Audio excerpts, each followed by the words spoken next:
Dok, saya ini bukan penyuka makanan asin berlebih, tapi saya kok bisa kena hipertensi ya, Dok? Bisa. Kita bahas ya.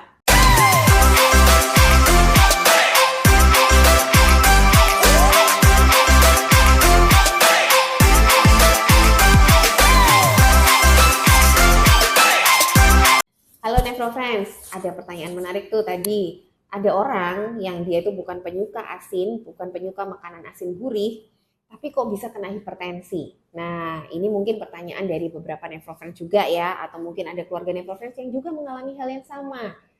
Kembali saya ingatkan, penyebab hipertensi itu kan sangat banyak. Dan kalau hipertensi itu 90% yang ada di masyarakat itu adalah hipertensi esensial atau hipertensi yang penyebabnya itu tidak ada yang spesifik. Artinya dari 90% itu kebanyakan memang penyebabnya itu adalah pola atau gaya hidup. Nah, kalau kita bicara gaya hidup itu tidak melulu hanya tentang makanan.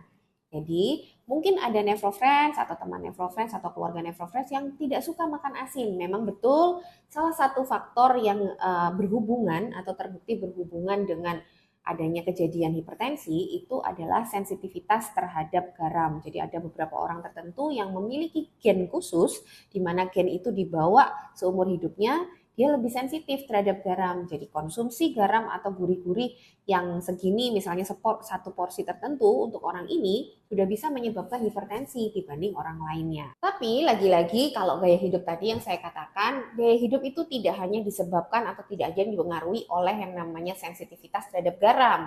Jadi ada juga bagaimana orang itu gaya hidupnya itu dari pola makannya secara keseluruhan. Apakah dia gemuk, apakah dia obesitas, apakah dia selama ini pola makannya tidak sehat, kurang sayur, kurang buah ya. Dan yang lain-lain seperti olahraga. Apakah dia selama ini olahraga rutin? Mungkin dia mager ya, dia kaum mager gitu. Kalau kaum mager juga bisa akan akhirnya dia menjadi hipertensi karena pola hidupnya jadi nggak sehat. Selain itu, pola tidur. Nah, ini juga penting. Banyak yang mungkin lupa bahwa orang-orang yang sering tidur begadang, ya kualitas tidur malamnya kurang baik, itu juga menjadi salah satu pencetus hipertensi. Kenapa? Karena secara normal tekanan darah atau tensi kita itu pada saat malam hari, saat kita tidur, itu dia turun sampai di bawah 10% dari angka dasar tekanan darah yang paling rendah dalam sehari-harinya.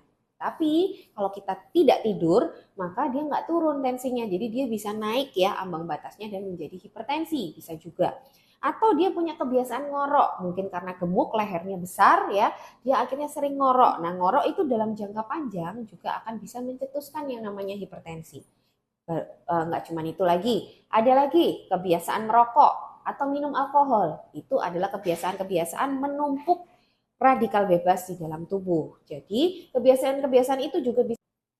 Jadi kebiasaan-kebiasaan itu adalah kebiasaan-kebiasaan menumpuk radikal bebas yang bisa merusak pembuluh darah. Dan kalau pembuluh darah itu rusak, terjadi endotel atau bagian dalam pembuluh darah itu jadi sobek, itu akan juga bisa mencetuskan hipertensi.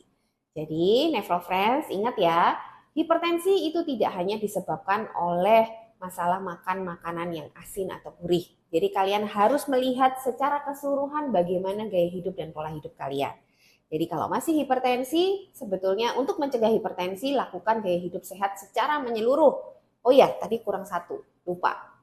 Jadi ada faktor kesehatan mental juga yang bisa sangat berpengaruh pada tekanan darah. Itu juga termasuk dalam gaya hidup sehat, jadi sehat fisik dan sehat mental. Jadi gitu ya.